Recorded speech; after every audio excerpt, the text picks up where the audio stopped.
lahat, inaamin Inaamin ko sa makapangyarihang Diyos at sa inyo mga kapatid na lubha akong nagkasala sa isip, salita at sa gawa at sa aking pagkukulang. Kaya sinasamo ko sa mahal na Birheng Maria, sa lahat ng mga anghel at mga banal, at sa inyo mga kapatid, na ako'y panalangin sa Panginoong ating Diyos. Kaawaan tayo na mapagmahal na Diyos, patawarin sa ating mga sala, at patnubayan hanggang sa buhay na walang hanggan. Amen. Panginoon, kaawaan mo kami. Panginoon, kaawaan mo kami. Kristo, kaawaan mo kami. Kristo, kaawaan mo kami. Panginoon, kaawaan mo kami. Panginoon, kaawaan mo kami. Yumuko tayo, maaring ibulong sa Panginoon ang ating intensyon. Pagdasal natin ang mga namumuno sa ating bansa, ang kaliwanagan sana ng kanilang isipan at ng kanilang konsensya. Pagdasal natin ang mga tumutulong sa atin, sa ating simbahan. Manalangin natin ang kalusugan ng mga may sakit. Pakisama ang kalusugan na Anay Feli, Leoncia, Alona, Teresica, Sister Terry, Sister Eva, Cherry, Roger, Julie, Juliet, Lerma, Kuya Mario, Amelita, Isakino, Fe, Maila. Manalangin tayo. Ama naming makapangyarihan, tunghayan mo ang iyong sumasambang sambayanan upang ang pagkapakasakit na kusa naming pinagtitiisan ay magdulot ng kabutihan sa aming kalooban at gawang mapagmalasakit sa aming ugalit asal sa pamamagitan ni Jesucristo kasama ng Espiritu Santo magpasa walang hanggan. Amen.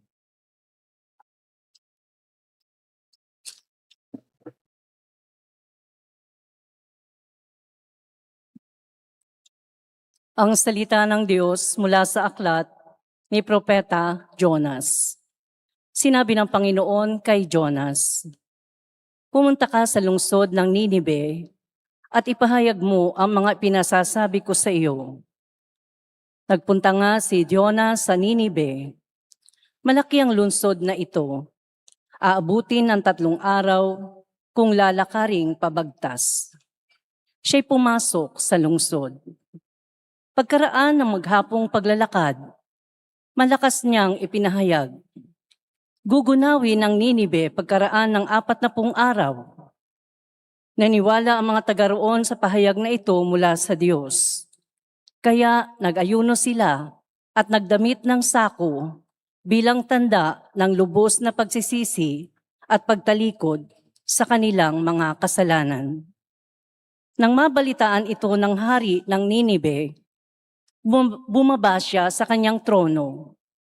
Naghubad ng balabal, nagdamit din ng sako, at naupo sa abo. At ipinasabi niya sa mga taga-Ninibe, ito ay utos ng hari at ng kanyang mga pinuno. Walang kakain, isa man. Wala ring iinom, maging tao o hayop. Lahat ng tao at hayop ay magdamit ng sako. Taimtim na manalangin sa Diyos ang bawat isa. Pagsisihan ng lahat ang nagawa nilang kasalanan at talikdan ang masamang pamumuhay. Baka sa paraang ito ay mapawi ang galit ng Diyos, magbago siya ng kanyang pasya at hindi na ituloy ang balak na paglipol sa atin. Nakita ng Diyos ang kanilang pagtalikod sa kasamaan, kaya hindi na itinuloy ang paggunaw sa Ninibe. Ang salita ng Diyos. Salamat sa Diyos. Diyos ko, iyong tinatanggap, pakumbaba at pusong tapat. Diyos ko, iyong tinatanggap, pakumbaba at pusong tapat. Ako'y kaawaan o mahal kong Diyos, sang-ayon sa iyong kagandahang loob. Mga kasalanan ko'y iyong pawiin, ayon din sa iyong pag-ibig sa akin. Hugasan mo sana ang aking karumhan, dalisayin mo ang aking kasalanan. Diyos ko, iyong tinatanggap, pakumbabad, pusong tapat. Isang pusong tapat sa akin ay likhain. Bigyan mo, O Diyos, ng bagong damdamin. Sa iyong harapan ay huwag akong alisin. Ang Espiritu mo ang papaghariin. Diyos ko, iyong tinatanggap, pakumbabad, pusong tapat. Hindi mo na nais ang mga panghandog. Sa haing sinunog, di ka nalulugod. Ang handog ko, O Diyos, na karapat-dapat ay ang pakumbaba at pusong mapagtapat. Diyos ko, iyong tinatanggap, pakumbabad, pusong tapat.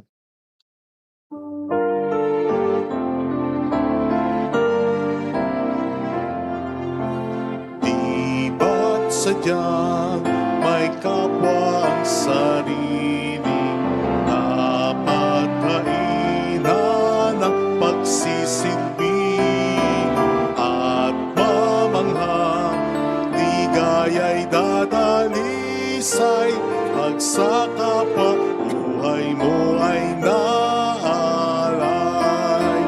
Bawat kaling gamitin sa paglingap, laging damhin kung may naghihirap. At tandaan, ganyang pagmamahalan, unang-unang atas ng kabanalan.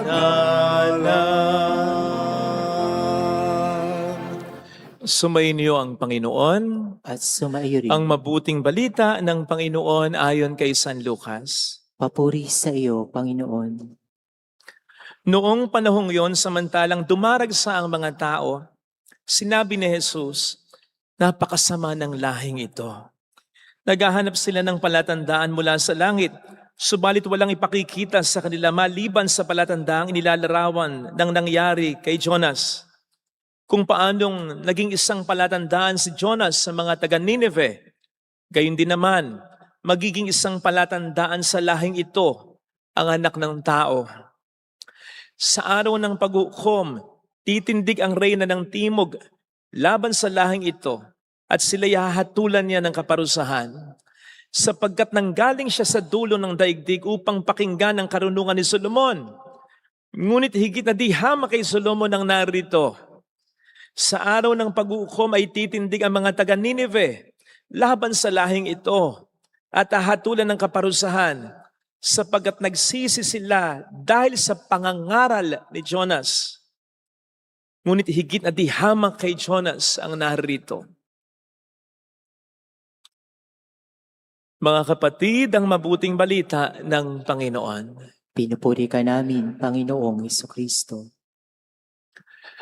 Welcome sa Our Lady of Lasalle Quasay Parish, kung saan ayos lang pong umiyak at samahan tayo ng mahal na ina sa pag-iyak at sa pagdarasal upang maging maayos ang lahat. Nanghihingi po ba kayo ng tanda sa Diyos para lamang mapatunayan niya sa inyo ang kapangyarihan niya, ang pagmamahal niya? Sinasabi niyo po ba kahit minsan, kung talagang Diyos ka, kung talagang mahal mo ako, gawin mo ito? Alam niyo po bang napakasama nito? At hindi po ako nagsabi, ha? Actually, conservative pa nga yung sinabi ko eh. Kasi ang tinutukoy kong napakasama nito ay yung paghingi natin ng tanda para patunayan lamang sa atin ng Diyos na mahal niya tayo at makapangyarihan siya na Diyos siya. Kasi ang sinasabi dito ni Kristo, napakasama ng lahing ito. Ibig sabihin yung mga tao mismo,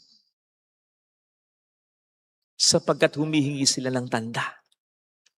Pag nilayan po natin ang pagkakamali nila para, sabi ko nga nung nakaraang linggo, hindi na nasana natin maulit pa ito. So naghihingi sila ng tanda kay Kristo. Pag sinabing tanda, ito ay himala, milagro. Para maniwala sila na sugo nga ng Diyos si Jesus. Ang problema, bago ang tagpong ito, marami siyang nagawa ng mga himala at milagro. Nakapagpalayas na siya ng mga demonyo. Nakapagpakain na siya ng libu-libong mga tao. Nakapagpagaling na siya ng mga may sakit. Ano pa ba? Hindi pa ba ito extraordinaryo? Hindi pa ba ito himala o milagro? Which only goes to show na ayaw talaga nilang maniwala kay Kristo. Matigas talaga ang kanilang isip, ang kanilang puso. Kaya ang sabi ng Panginoon sa kanila, wala nang palatandang ibibigay pa, kundi ang palatandaang nangyari kay Jonas. Ano po bang nangyari kay Jonas? Kinain siya ng isang higanting isda at pagkatapos ng 3 araw, iniluwa ng buhay. With this, Jesus was of course pertaining to his impending death.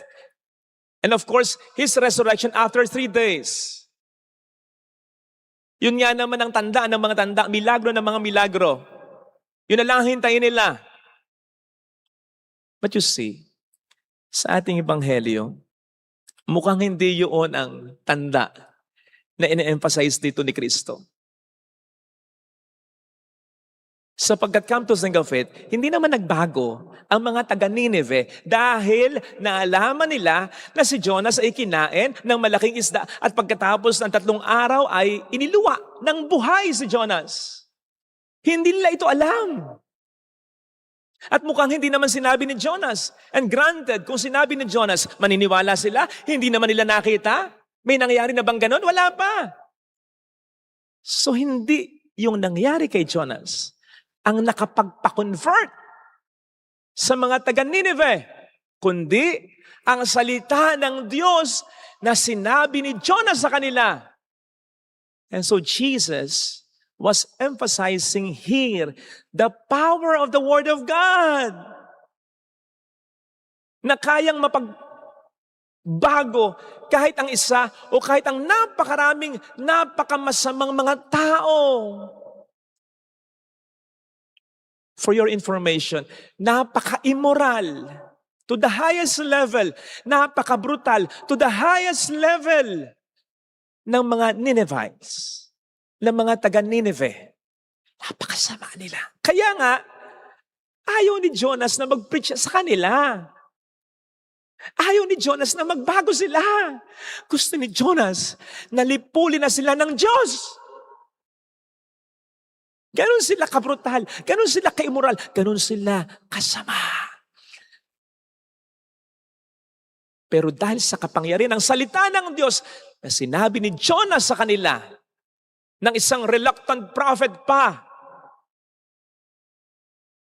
nagbago sila. Dahil naging bukas sila, dahil naniwala sila. Ganon ka makapangyarihan ang salita ng Diyos. Kung magiging bukas lang tayo talaga. Ito ang dahilan kung bakit nayayamot si Kristo sa mga taong kaharap niya. Sapagkat ang sinasabi nga naman niya sa kanila ay hindi lang kapiraso o kaunting salita ng Diyos, kundi lahat ng sinasabi niya sa kanila ay salita ng Diyos talaga dahil Diyos siya. Si Jesus ay Diyos. Kung bakit hindi niya sila mapagbago, hindi dahil hindi makapangyarihan ang salita niya. Si Jonas nga, naging dahilan para mapagbago ang napaka-brutal, napaka-immoral na mga tao dahil lamang sa kapirasong salita ng Diyos. Magbago na kayo. Kapiraso lang yung sinabi ni Jonas. Bakit nga hindi mayayamot si Jesus? Mapapagod na yung ugat ko sa leeg, kakapit sa inyo. Ayaw niya pa rin maniwala. Hindi kapirasong salita ng Diyos ito. Lahat ng sinasabi ko sa inyo ay salita ng Diyos. Pero bakit ayaw niyong maniwala? Gayong mas matindi ako, di hamak, kaysa kay Jonas, dahil ako'y Diyos na totoo. At yun ay dahil sa katigasan ng kanilang ulo. Doon nayayamot si Kristo. At sa katigasan ng mga ulo ng mga taong ito, walang sasapat na himala o milagro. Tayo po ba? Kamusta tayo? Ibabalik ko yung tanong ko kanina. Nasasabi ba natin yon?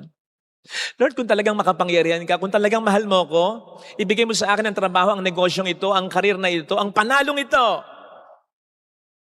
Pagalingin mo ko. Pagalingin mo ang mahal ko. Ayusin mo ang buhay ko. Papagbaguhin mo ang asawa ko, patinuin mo ang anak ko. Kapatid, mahiya tayo kung sinasabi natin ito. Hindi lang tayo mahiya, kilabutan tayo. Kasi pwede tayong masabihan ng Panginoon, napakasama mo. Sa pagkatandaan po natin na ang meron tayo ngayon ay higit pa sa mayroon yung mga tao noon.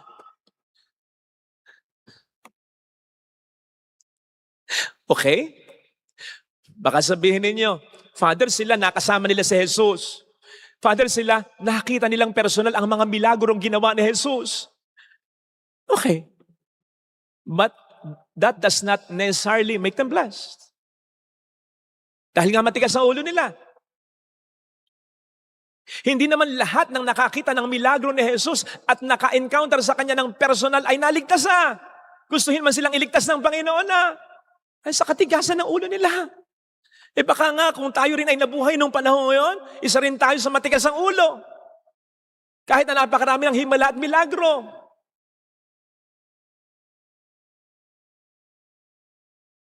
Ang meron tayo ngayon ay ang salita ng Diyos kung saan kumpletong-kumpleto na. Ang meron ng mga tao noon, Hebrew Scriptures lang, Old Testament lang. Ngayon meron tayong Old Testament at New Testament. Ang meron ng mga tao noon, sige, nakita nilang personal si Jesus, buhay. Pero ang meron tayo ngayon, sigurado na tayo na si Kristo nga ay Diyos na totoo sapagkat siya'y namatay at muling nabuhay. Something na hindi sure ang mga tao noon. Tayo, very certain. Kompletong-kompleto tayo. Meron pa tayong simbahan. Hindi pa tayo pinapersikit bilang mga Kristiyano. Napapaligiran pa tayo ng mga tao rin naniniwala kay Kristo bilang Diyos na totoo. May mga kompleto tayong sakramento. Ano pa?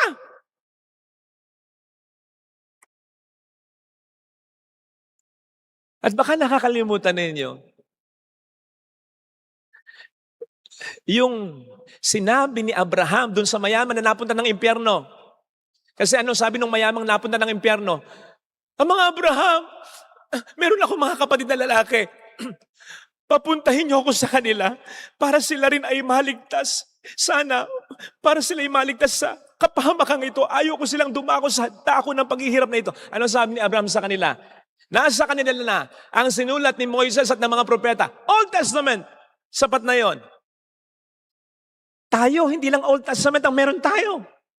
Anong sabi ng mayaman? Hindi po sapat yon.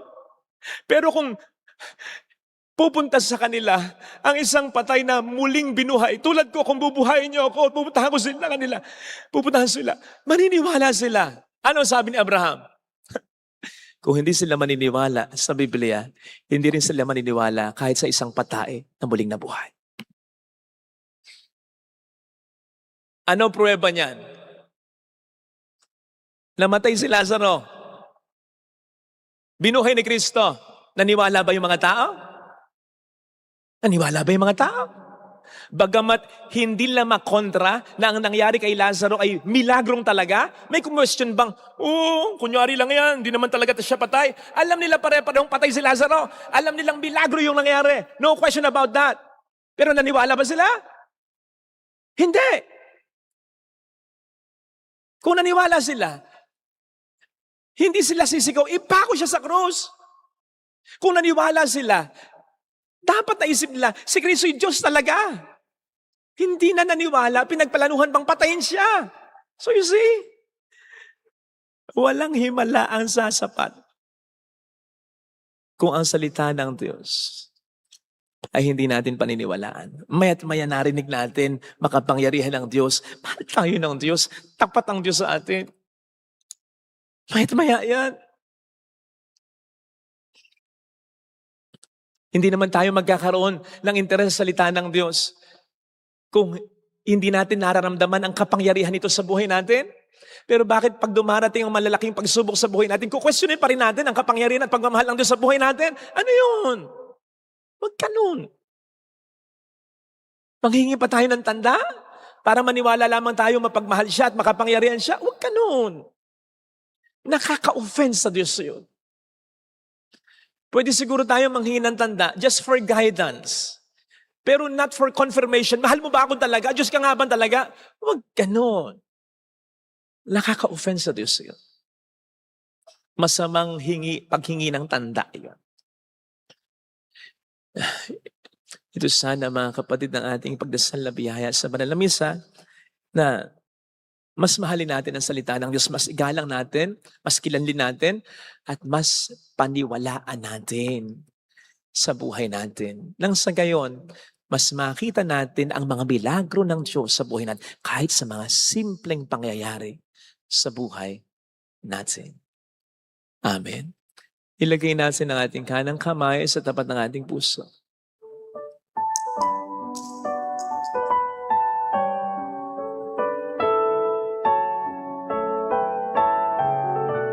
Awitin natin, alam kong may magagawa ang Diyos.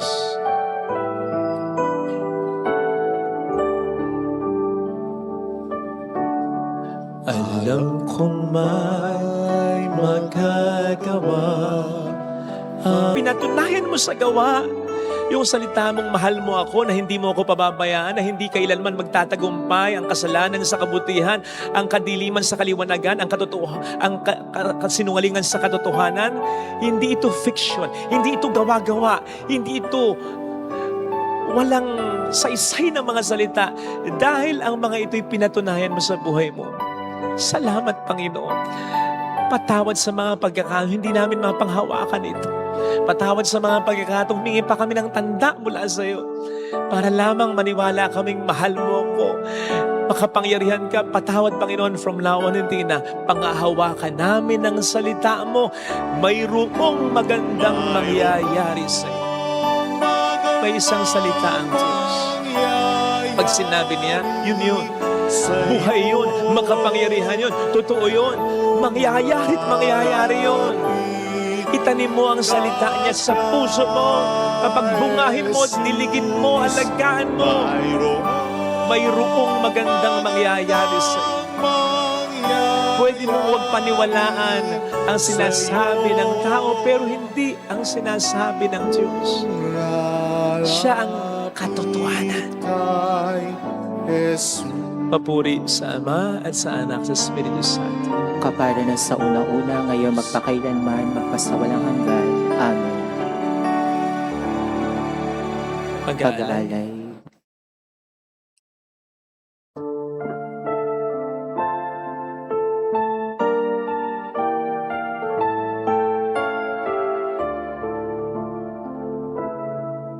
Magbago ako't sa wakas at tulad sa'yo.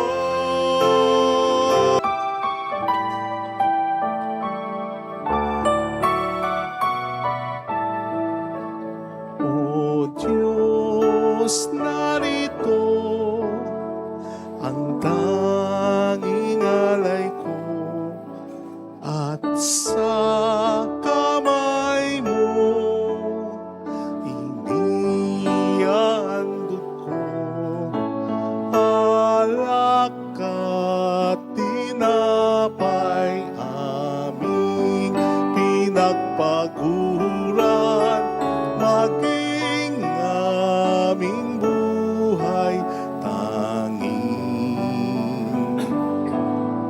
sa'yo lamang, tanging sa'yo lamang. O Diyos, narito ang tanging alay ko, at sa kamay mo inihandog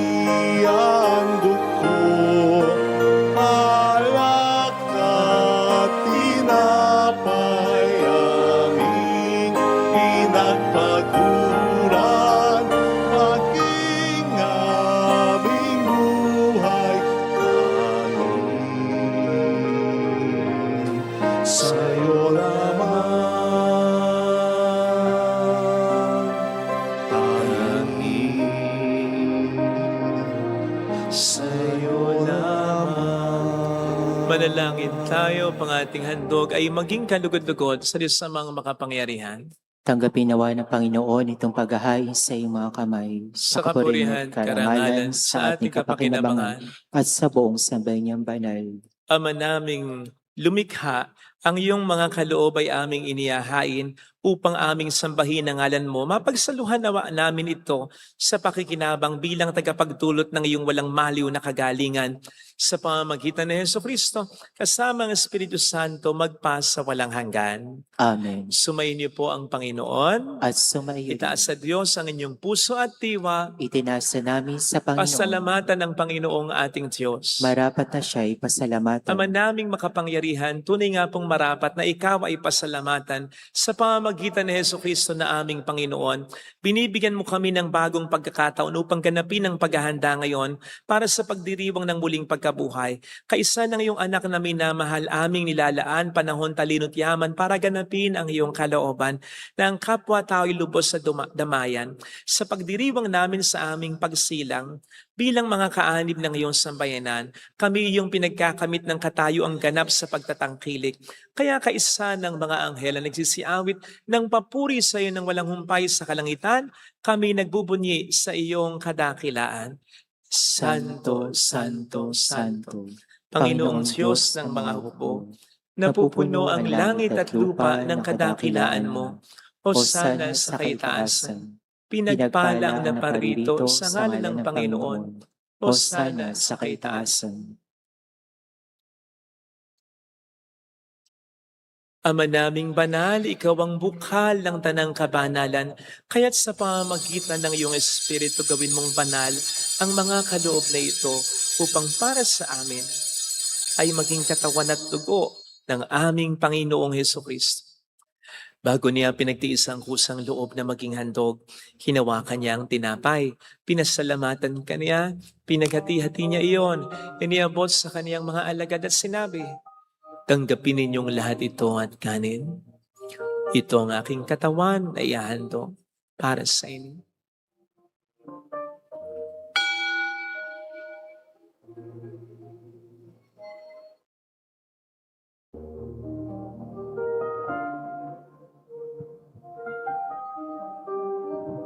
Gayun din naman ang matapos ang hapunan, hinawakan niya ang kalis, muli kaniyang pinasalamatan. Iniabot niya ang kalis sa kaniyang mga alagad at sinabi, "Tanggapin ninyong lahat ito at inumin. Ito ang kalis ng aking dugo ng bago't walang hanggang tipan, ang aking dugo na ibubuhos para sa inyo at para sa lahat sa ikapagkapatawad ng mga kasalanan. Gawin niyo ito sa pag-alala sa akin."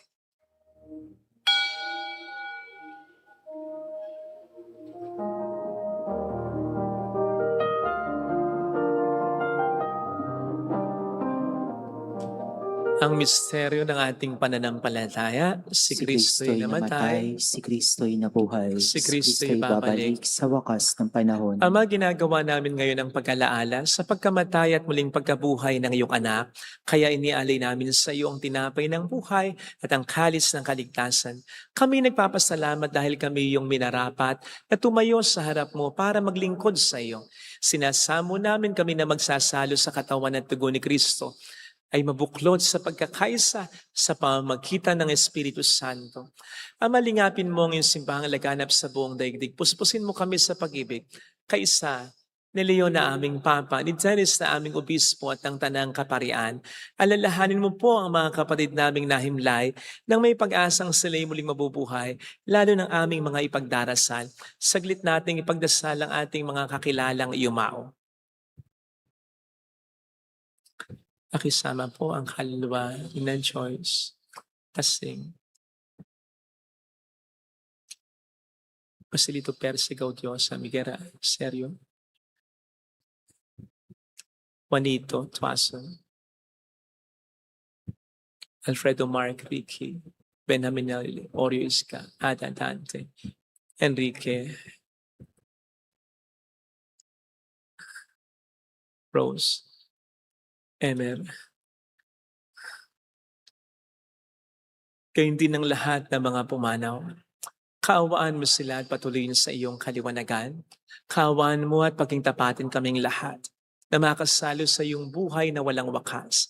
Kaysa ang mahal na Birhen ng Lazaret, ang ina ng Diyos, si San Jose, ang kabiyak ng kanyang puso, lahat po ng mga banal na namuhay dito sa daigdig ng kalugod-lugod sa iyo, may pagtiwang naman namin na pagpupuri sa ikararangal mo sa pamamagitan ng iyong anak na aming Panginoong Jesucristo. Sa pamagitan ni Kristo, kasama niya at sa Kanya, ang lahat ng parangal, papuri ay sa iyo, Diyos amang makapangyarihan, kasama ng Espiritu Santo, magpasawalang hanggan.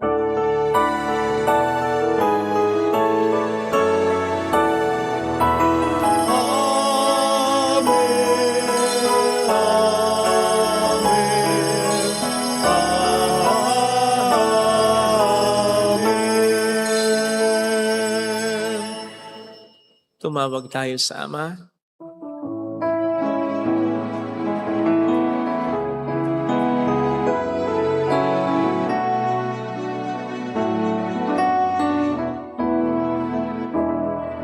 Ama namin, sumasalangit ka, sambahin ang ngalan mo, mapasa amin ang kaharian mo, sundin ang loob mo dito sa lupa para nang sa langit. Bigyan mo kami ngayon ng aming kakanin sa araw-araw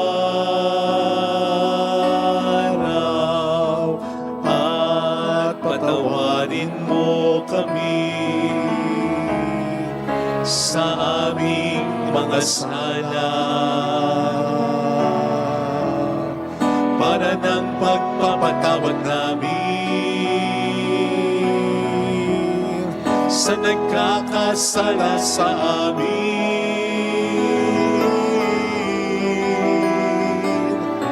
At huwag mo kami ipahintulot sa tukso at nalihadya mo kami sa lahat ng masama.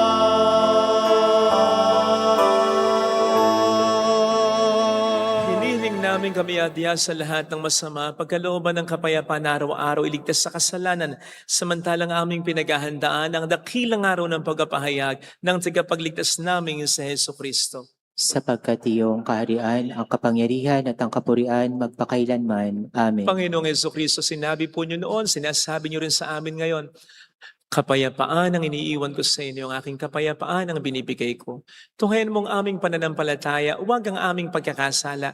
Pagkalooban mo kami ng kapayapaan at pagkakaisayon sa iyong kalooban, kasama ang Espiritu Santo magpasa walang hanggan. Amen. Ang kapayapaan ng Panginoon ay sumainyo daw ang lahat. At sumaiyo rin. Magbigayan tayo ng kapayapaan sa isa't isa. Kapayapaan po. Peace be with you. Peace.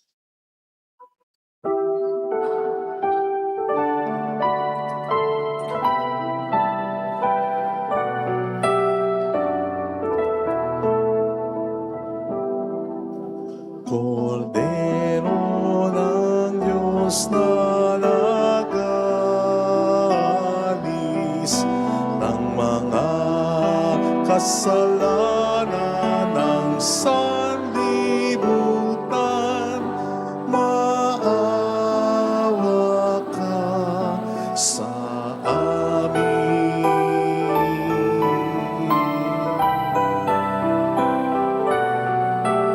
Kordero ng Diyos na nag-aalis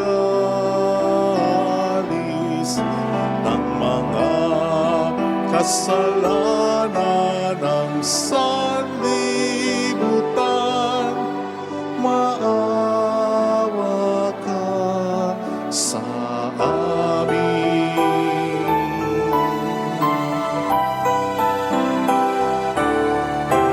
Kordero ng Diyos na nag-aalis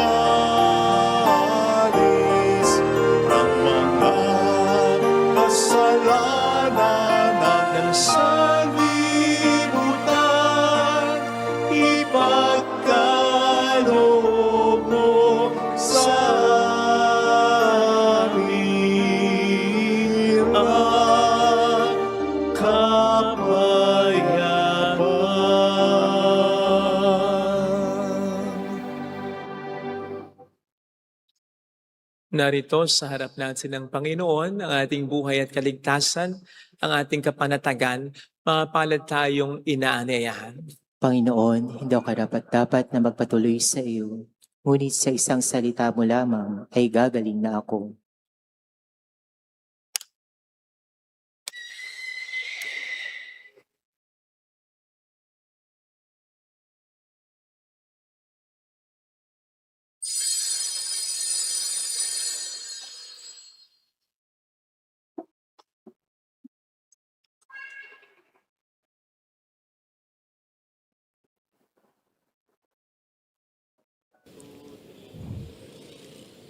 Panalangin para sa espiritual na pakikinabang. Panginoong Hesus, ako ay naniniwala na ikaw ay nasa kabanal-banalang sakramento. Iniibig kita ng higit sa lahat at ninanasa kong tanggapin ka sa aking kaluluwa. Sapagkat sa mga sandaling ito, hindi kita matatanggap sa sakramento. Tumuloy ka sa espiritu sa aking puso. Niyayakap kita na para bang naririto ka na. Inaalay ko ng buong buo ang aking sarili sa iyo. Huwag mong hayaang mawalay ako sa iyo. Amen. Word is a lamp unto my feet and a light unto my path. Thy word is a lamp unto my feet and a light unto my path. Manalangin tayo.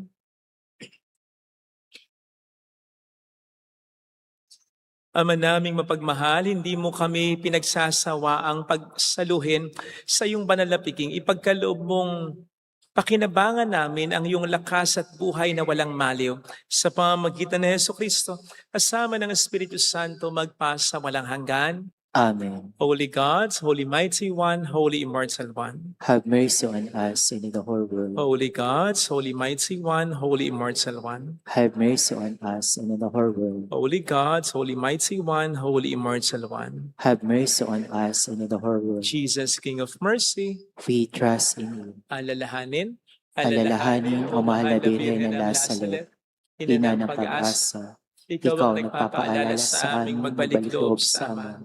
Ito ang nagpapatunay na kagandahang loob mo'y nananatiling busilaw. Sa pag-aaruga mo sa amin, tungkulin mo'y tinupad. Sa paanan ni Kristo'y tinuring mo kami mga tunay mong anak. Kaya ninais mong ni isa'y huwag mapahamak, maging sa'y walang tigil na panalangin, pati luha'y pumatak. Huwag nawang mawala na saysay ang iyong paghihirap.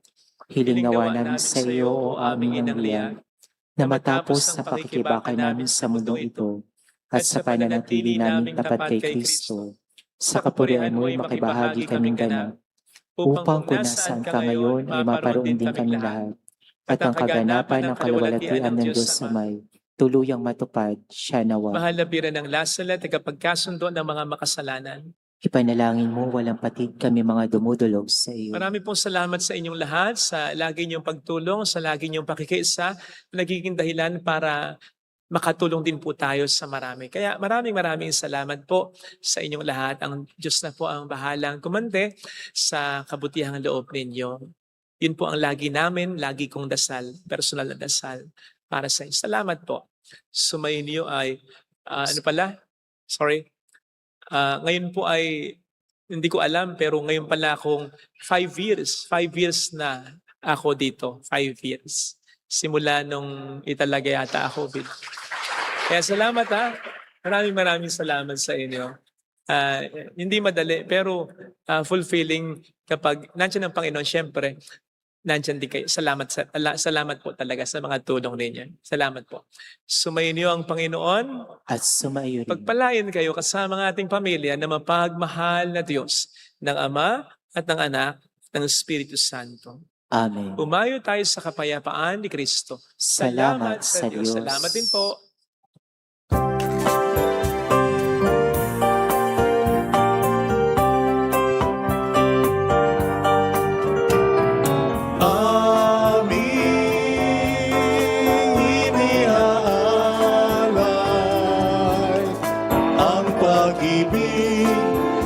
walang kapantay.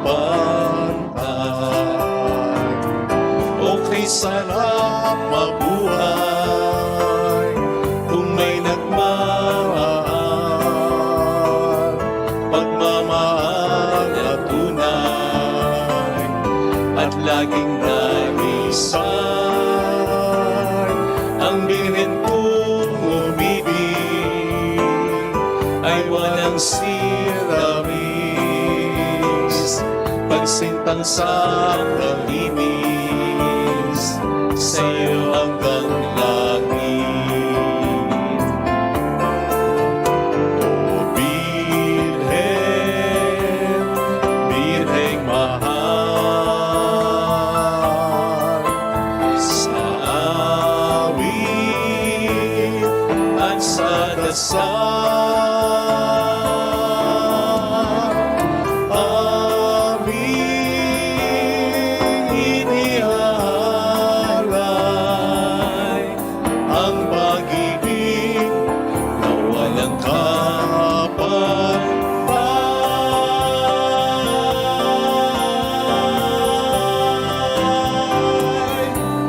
Salamat po.